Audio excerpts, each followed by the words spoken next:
សួស្តីទាំងអស់គ្នាឥឡូវយើងចូលដល់លំហាត់ fundamental problem ទី3ដែលគេសួរថា determine the magnitude of the resultant force and its direction measure counterclockwise from positive x-axis នៅក្នុងលំហាត់នេះគេចង់ឲ្យយើងរកតម្លៃនៃកម្លាំងផ្គួបហើយនឹងមុំរបស់វាដែលវាស់ចេញពី x-axis តាមទិសដៅច្រាសត្រនិចនៃលកាដែលកម្លាំងផ្គួបនឹងកើតឡើងចេញពីកម្លាំង2ដែលកម្លាំងទី1មាន600 Newton និងកម្លាំងទី2មាន800 Newton ហើយដើម្បីដោះស្រាយនៅលំហាត់នេះបានយើងត្រូវដឹងទៅលើ parallelogram law trigonometric law cosine law និង sin law ដែលវាមានលក្ខណៈស្តៀងនឹងលំហាត់មុនដែរឥឡូវយើងចូលដល់ solution ដំណោះស្រាយទៅលើលំហាត់ទី3ហ្នឹងជាដំបូងយើងគ្រាន់តែគូរទៅលើ diagram នៃកម្លាំងនៃប្រធានលំហាត់ឡើងវិញហើយយើង apply ទៅលើ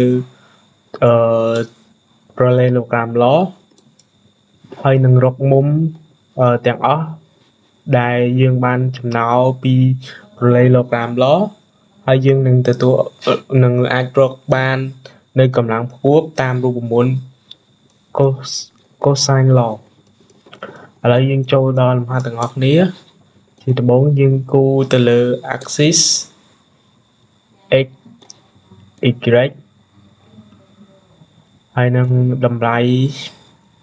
នៃកម្លាំងទី1ទី2ដែលកម្លាំងទី1ស្មើនឹង600 Newton និងមានមុំ30 degree ហើយនឹងកម្លាំងទី2មាន800 Newton ស្របតាម y axis ហើយយើងប្រយោជន៍ជា parallelogram បង្កើតបានជាកម្លាំងផ្គួបហើយកម្លាំងនេះក៏ស្មើនឹង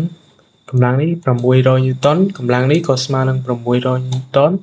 និងកម្លាំងនេះក៏ស្មើនឹង800 Newton ហើយត្រង់មុំទាំងអស់នេះស្មើនឹងប៉ុណ្នេះគឺ90 degree ដោយសារជាមុំកែងបូក30 degree ដែលប្រធានបានឲ្យនេះ30 degree អញ្ចឹង30 degree បូកនឹង90 degree ស្មើនឹង120 degree ដោយសារតែវាជា parallelogram មុំនេះក៏ស្មើនឹង120 degree ដូចគ្នាអញ្ចឹងយើងត្រូវរកមុំនេះក៏ស្មើនឹងមុំនេះដែរអញ្ចឹង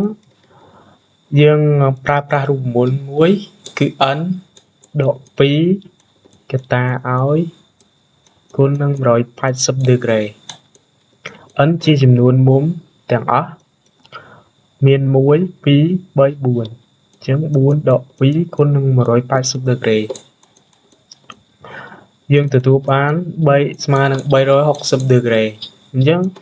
មុំនេះស្មើនឹង120បូក120 240 degree អញ្ចឹងស្មើនឹង360 degree ដកនឹង240 degree ស្មើនឹង120 degree អញ្ចឹងដោយសារមុំនេះនឹងស្មើមុំនេះអញ្ចឹងយកមក120 degree ចែកនឹង2ឃើញ60 degree អញ្ចឹងយើងរកបានអស់ហើយយើងស្គាល់នៅកម្លាំង2និងមុំ1អញ្ចឹងយើងអាចរកតាម cosine law នៅពេលយើង apply ទៅលើរូបមន្ត cosine law យើងទទួលបានតម្លៃនៃកម្លាំងផ្គួបអញ្ចឹងកម្លាំងផ្គួបស្មើនឹងរឹសនៃ f1 ការ៉េបូក f2 ការ៉េដក2ដង f1 f2 cos នៃមុំ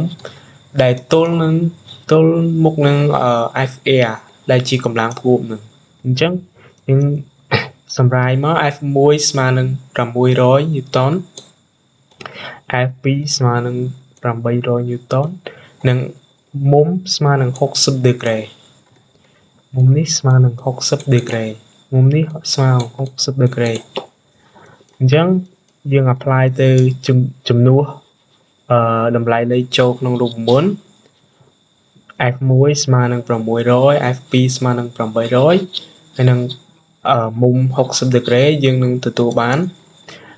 721 Newton ដែលជាកម្លាំងផ្គួបហើយគេឲ្យរកមុំ counterclockwise ចេញពី x axis មានន័យថាមុំដែលវាស់ចេញតាមទិសដៅច្រាសទៅនៃតុល្ការរហូតដល់ x axis មានតម្លៃមុំប៉ុន្មានអញ្ចឹងមានន័យថាគេឲ្យរកតម្លៃមុំនេះ counterclockwise clockwise មានន័យថាវិលតាមនេះស្របទៅនៃនាឡិកានិង counterclockwise ច្រាសទៅនៃនាឡិកាអញ្ចឹងគេឲ្យរក counterclockwise អញ្ចឹងចេញពី x axis រហូតទៅដល់កម្លាំងផ្គួបអញ្ចឹងមុំនេះគឺជាមុំសេតាមុំនេះយើងដឹងនេះយើងត្រូវរកប៉ុន្តែមុំទាំងអស់នេះស្មើនឹង120 degree មុំនេះយើងអាចតាំងថាជា alpha តែមុំប៉ុណ្ណនេះដែលយើងត្រូវរកជាចម្លើយគឺតាំងដោយ theta នេះតាំងដោយ alpha ស្មើនឹងមុំពីនេះពីកម្លាំងផ្គួបរហូតដល់តម្លៃនៃកម្លាំង600 Newton អញ្ចឹងយើង apply ទៅលើ sin law apply ទៅលើ sin law ដោយសារយើងដឹងមុំ1និងកម្លាំង2ពីគ្នាអញ្ចឹង sin law sin នៃ alpha នេះ sin នៃមុំ alpha នេះស្មើនឹងតម្លៃនៃកម្លាំងទល់មុខនៃមុំហ្នឹងស្មើនឹង800នៅលើ800អញ្ចឹង sin alpha លើ800ស្មើនឹង sin នៃមុំ60ដោយសារយើងដឹងតម្លៃ FA ហើយយើងអាចរកតាមអានេះយើងដឹងមុំ60 degree អញ្ចឹងមានតម្លៃអស់ហើយអញ្ចឹង FA ទល់មុខនឹង FA គឺ60 degree អញ្ចឹង sin នៃ60 degree នៅលើ FA អញ្ចឹង FA យើងបានរកហើយបាន721 Newton អញ្ចឹងយើងទាញរក alpha អញ្ចឹង sin alpha ស្មើនឹង sin នៃ60 degree គុណនឹង800ចែកនឹង721អញ្ចឹង alpha យើងអាចទាញបានជាអ sin ឬក៏ sin ច្រាសនៃ sin 60 degree គុណនឹង800 Newton ចែកនឹង721 Newton អញ្ចឹង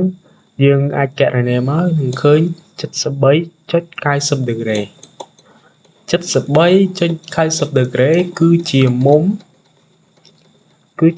ទាំងអស់នេះពីកម្លាំងផ្គួបរហូតដល់តម្លៃ600 Newton ប៉ុន្តែក្នុងលំហាត់គេចង់ឲ្យយកតម្លៃពី AX រហូតដល់កម្លាំងផ្គួបតែយើងបានតាំងជា theta អញ្ចឹងដោយសារតែយើងដឹងនៃតម្លៃមុំទាំងអស់នេះហើយស្មើនឹង 73.90 degree អញ្ចឹងដោយសារយើងដឹងមុំនេះស្មើនឹង30 degree ដែលវិធានបានឲ្យដូច្នេះយើងអាចដកវាបានអញ្ចឹង73ដកនឹង30 degree alpha ដែលយើងបានរកនេះតើនឹង30 degree នឹងទទួលបានស្មើនឹង 43.90 degree អញ្ចឹងសរុបមកកម្លាំងផ្គួបរបស់យើងរកបាន721 Newton និងមុំ21 Newton និងមុំ